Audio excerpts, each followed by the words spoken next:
You know, when you sit down and you strip away the noise, the bias, the fear, the politics, you start to see something real, something pure.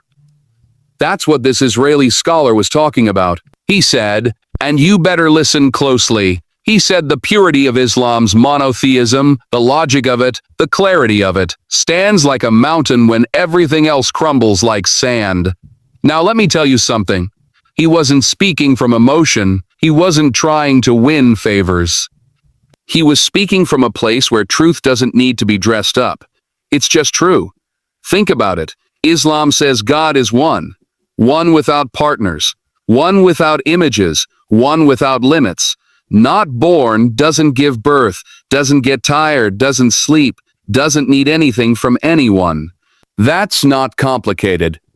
That's not something you have to wrestle with late at night, trying to make it fit into human flaws. That's straight up, undeniable logic. You hear it and it sits in your chest heavy because it's pure, because it's real. It respects the mind. It respects the heart. And this scholar, he said, in Islam, the concept of God is so perfect that there is no confusion, no philosophical gymnastics to make it make sense. He said, it speaks to the fitra. You know what that is. That's the natural instinct inside every human being to recognize truth when they hear it. It's not foreign. It doesn't hit the ears wrong. It doesn't need 1,000-page dissertations to explain itself. It just is. And he said, that's where Islam stands alone. Because when you look at all these systems, all these isms, these doctrines, these man-made ideologies, you find inconsistencies, you find contradictions, you find things that don't add up unless you close your eyes and just take a leap.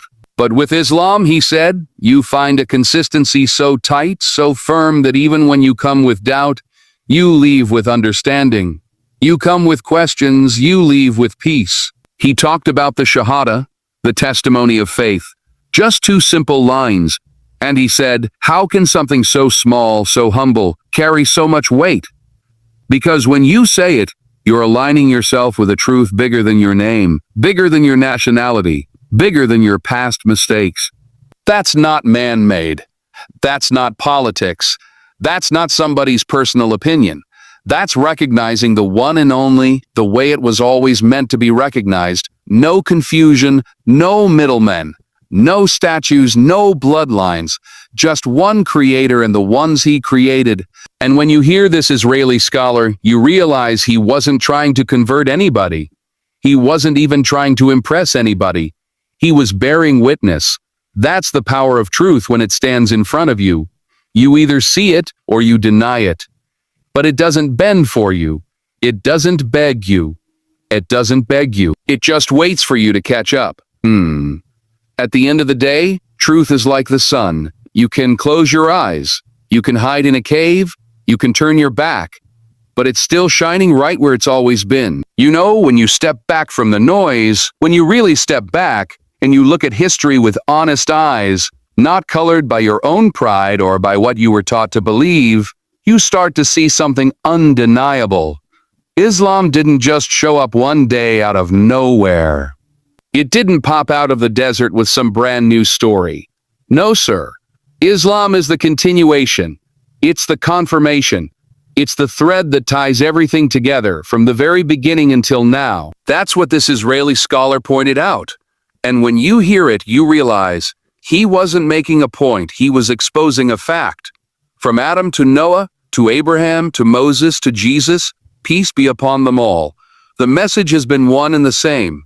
Worship the one true God. Follow his guidance. Live righteously. Don't invent your own rules. Don't worship yourselves. Don't bow down to what your own hands have made. Every single prophet came with that same call. Not once, not twice. Over and over. Across continents. Across centuries. Across nations that never met, never spoke the same language. How do you explain that consistency unless it's real? This scholar said something powerful. He said, when you study the scriptures of the world, you find men trying to explain God. But when you look at Islam, you find God explaining himself. There's a big difference there. A huge difference. In Islam, the Quran doesn't read like somebody guessing. It doesn't sound like someone struggling to describe something too big for their imagination. It's direct, it's bold, it's clear. God speaks to you, commanding you, warning you, loving you, all at once. You don't need to twist it. You don't need to update it. You don't need 10,000 councils to vote on it every few years. It came perfect, and it stayed perfect. And he said, when you trace it back, what you find is that Islam isn't a new religion. It's the original religion. It's not Muhammad, peace be upon him, inventing something new. It's Muhammad bringing it all back to what it was supposed to be, correcting the changes, fixing the corruption, peeling off the layers of politics and pride that buried the truth over centuries. That's what real consistency looks like. That's what the scholar saw. And when you see it too, you can't unsee it. Because when truth shows up, it doesn't shout. It doesn't scream for your approval. It stands tall, unmoved, like it always belonged there. And you either recognize it or you turn your back and walk away. But know this, history will remember who stood with truth and who ran from it. At the end of the day, Islam isn't just a faith that fits the past. It's the bridge that carries truth from the first man to the last. Now listen to me close, because what I'm about to say might shake the dust off the way you think about faith. See, anybody can claim they have the truth. Anybody can say their message is from God. But the question is, can you prove it? Can you show me that what you hold in your hand today is the same exact thing that was delivered 1400 years ago? Or did it change hands, get rewritten, re-edited, twisted, and turned until nobody even remembers what the original message was? That's where Islam stands apart from the rest.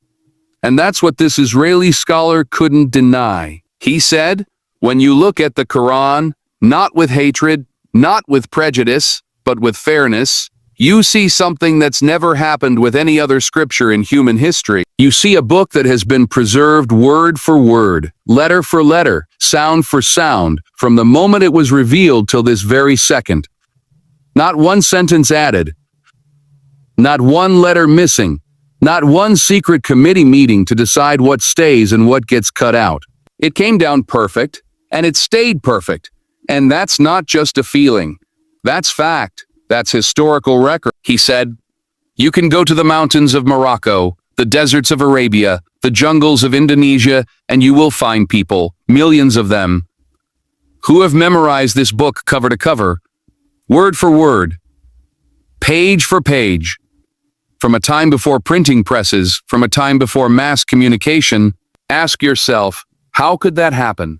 How could a book not just survive, but live in the hearts of men and women, generation after generation, unchanged, unless it was protected not by people, but by the one who sent it down? And it's not just the Quran. No, sir. It's the Hadith too, the sayings, the actions, the approvals of the Prophet Muhammad, peace be upon him. They didn't just pass them down like old fairy tales. They recorded them with precision, chain of narrator after chain of narrator, checking who said what, when they said it, where they said it, who heard them, who knew them, what their character was like, scrutinizing every detail like their salvation depended on it. Because it did. No other faith tradition on earth has a system that even comes close. You can argue opinions. You can argue feelings, but you can't argue facts. And the fact is, Islam has an unbroken chain. A living, breathing miracle that you can hold in your hands, recite on your tongue, and pass down to your children without a single crack in the foundation. And the scholar said it plain. When something stays preserved without corruption, without contradiction, without confusion, generation after generation, that's not human work. That's divine protection. Because at the end of the day, truth doesn't just survive history, it commands it. You know, when people talk about morality today, it's like a leaf blowing in the wind. 1 minute it's right, next minute it's wrong. Depends who you ask, depends what year it is, depends which way the wind's blowing. That's the world we're living in. A world where right and wrong keep shifting like sand under your feet. But Islam Islam planted a flag in the ground 14 centuries ago.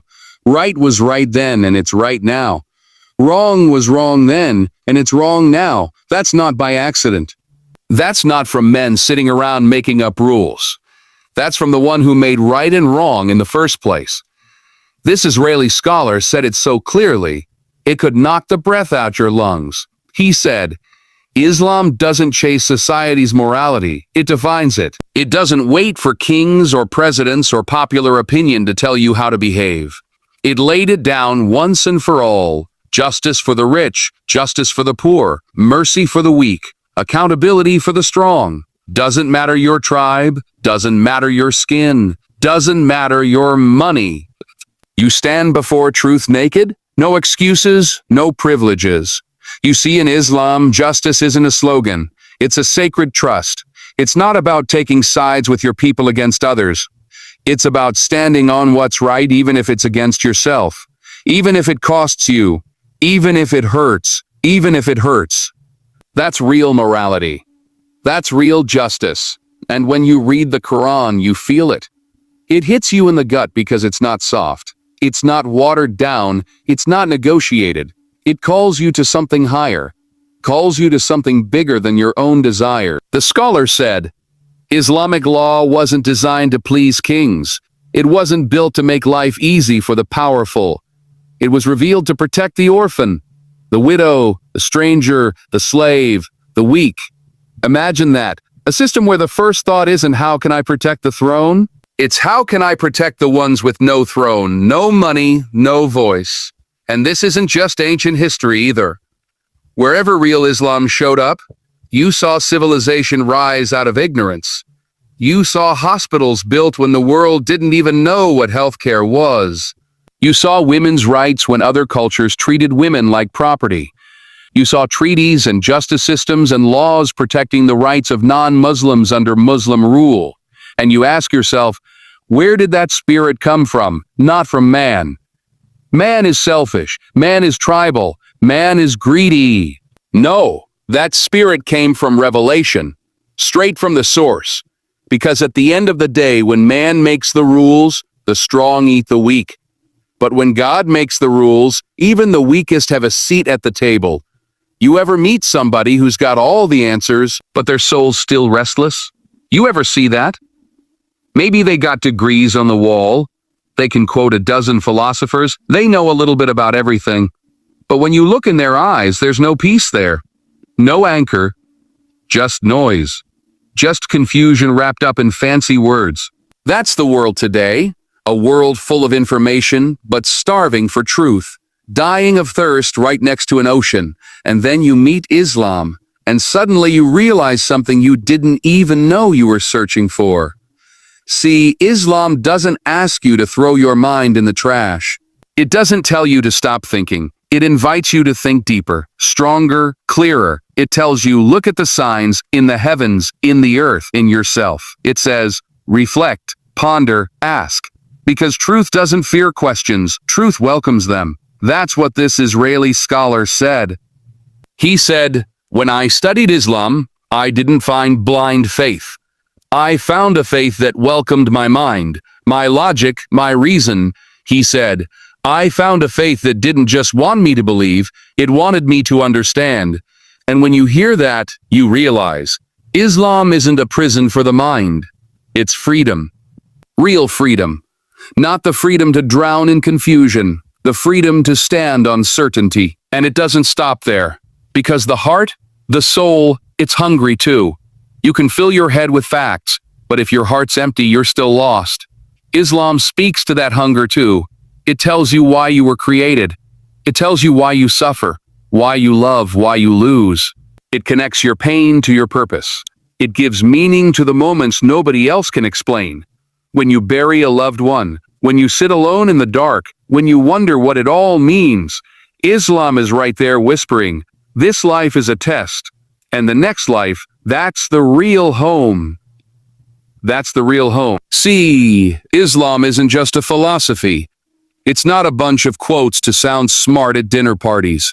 It's a way of life that feeds the mind and heals the heart at the same time. And the scholar said, That's why I couldn't turn away. Because once you taste something real, something that satisfies your mind and your soul, everything else feels hollow. Everything else feels fake. And you realize truth isn't just something you know. It's something you live. It's something you feel pounding in your chest every morning you wake up. Something that makes you walk different, talk different, pray different, hope different.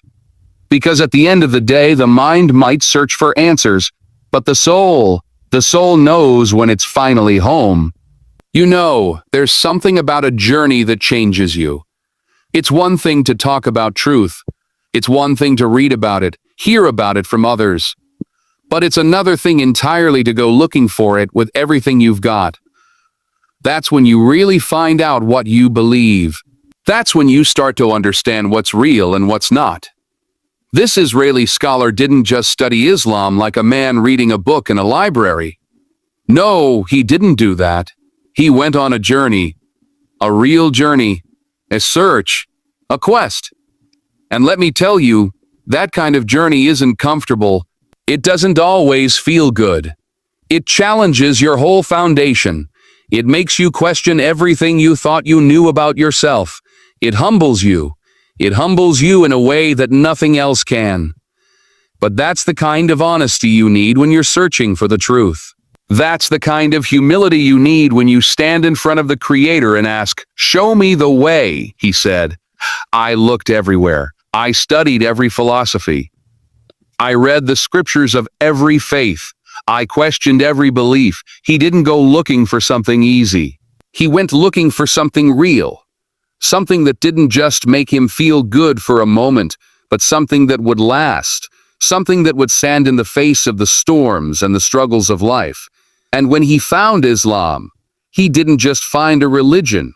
He found an answer. A way of life that made sense of the chaos in his heart, the confusion in his mind. And it wasn't because Islam made everything easy. No, sir. Islam gave him something much more powerful. It gave him clarity. The scholar didn't sugarcoat it. He didn't tell people, "Oh, just come to Islam and your life will be perfect." No, he said, "You'll still have pain. You'll still have trials. But now you'll have a purpose. You'll have a direction. That's what truth does for you. It doesn't erase the struggle, but it makes the struggle worth something. It makes it meaningful. It gives you something to hold on to when everything else is slipping through your fingers. And you know what? That's what Islam does for every person who searches for it with an open heart. It's not about pretending the world isn't tough. It's about understanding that the tough stuff in this world is temporary, but the peace Islam brings, the peace it gives to your soul, the peace it gives to your heart, that's eternal. It doesn't fade away when the problems come. It doesn't disappear when the storms hit. It stands strong because it's built on truth. It's built on the solid foundation of knowing who you are, where you came from, and where you're going. So, the scholar's journey wasn't about finding a religion to fit his life. It was about finding the truth that would shape his life. And that's what real truth does. It shapes you. It doesn't just sit on a shelf. It doesn't just become another thing you check off the list. It changes the way you think. It changes the way you walk. It changes the way you treat others. It changes the way you treat yourself. That's the power of truth. And when you find it, when you finally recognize it for what it is, you don't just know it, you live it. And in living it, you find peace, real peace. And that peace doesn't depend on the world around you. It depends on what's inside you.